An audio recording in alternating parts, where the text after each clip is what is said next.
Good morning. This is my new greenhouse. I'm very excited to unveil it. It's been a couple of weeks in the construction and I'm going to show you what I've done so far. It is 8 o'clock in the morning. Quite a lot of condensation on the inside in there. And here we go. So I'll close the door after me just to see if I can preserve some of that heat as it builds up through the day.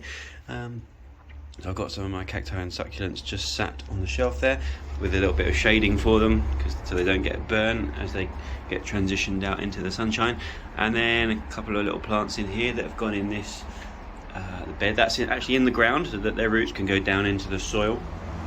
And then of course this side I've got some hard standing, and then over here there's another little bed that's into the soil. This section here, I've got a couple of bricks in there at the moment, but I'm thinking some sort of mosaic might be quite nice. I might think about that. Any suggestions, let me know. I could pour some concrete in and then put some put some little tiles in there. But let's see. So I've got a tomato there that's going to climb up this string.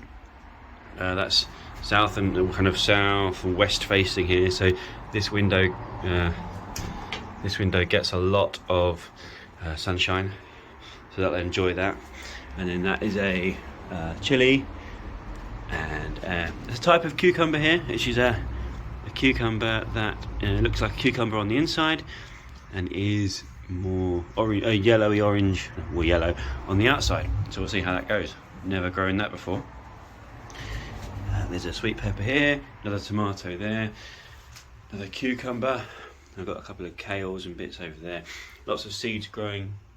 The nights are quite cool at this point in the year in April, so actually those seeds might take a little while to germinate, but we will see.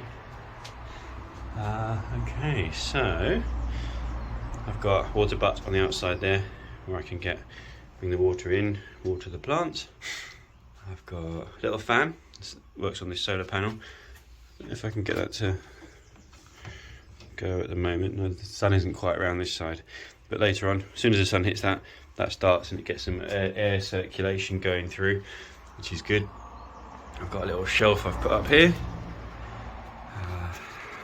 These windows here currently being held open with a bucket. Pretty high-tech stuff.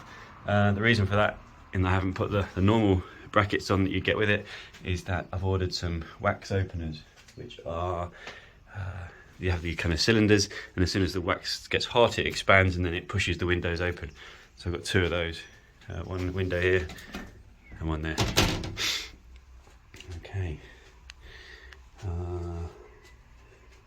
Now then, got a little bench over here where we're doing some of my seeds. There's some peas and some salad crops. All of those, actually a lot of my seeds are in here. A lot of them have got quite damp. That's a massive no-no for seeds. You must make sure that seeds stay dry, but they have got quite damp when I lost my previous greenhouse, which you may have seen in a previous video. So I'm trying to save those that I can, but unfortunately many of those I think must be thrown away. I have to get new ones. This is my little vegetable bed outside, and beyond that some of my apple and pear tree. You can see here that's Swiss chard, spring onions, leeks, some strawberry plants here. These are kind of remnants of what I had last year. I'm just thinking about the structure. The peas and the mange too will go in down that end with some sticks. I've put in some kales here. My kales last year got decimated by cabbage white butterflies.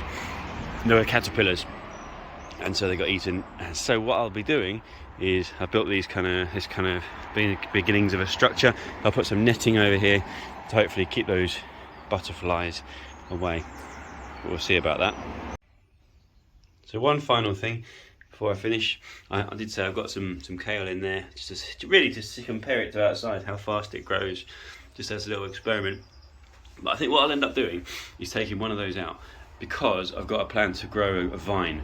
Now, a grapevine will take a little bit of time to get some actual grapes off. I wouldn't get any this year, but I've ordered one. And go in there in the corner. Its roots then can escape outside, out into the garden, and I can then grow it up the side, probably up through the roof, up round, not through the roof, up across the roof, across here, and down towards the door at that end. Not quite sure how I'll go with that yet. I might grow it across this section, and with a view that then it can then move up, because it will naturally want to go towards the west, as you'll appreciate. So, but then I could go along this section for the main branch, with then the shoots coming up this side. Maybe further updates on that later. That's just an idea. See how we go. Okay, final point, and people ask me this, why I do this, but underneath the bench I've got quite a lot of water stored in old milk bottles. So obviously trying to get extra use out of those before I recycle them. But the main point is that there is a huge store, or significant store, of water. And the point of that is to try to regulate the temperature. So of course during the day, the water will absorb the heat of the sun, and will end up, this water will stay quite warm into the night.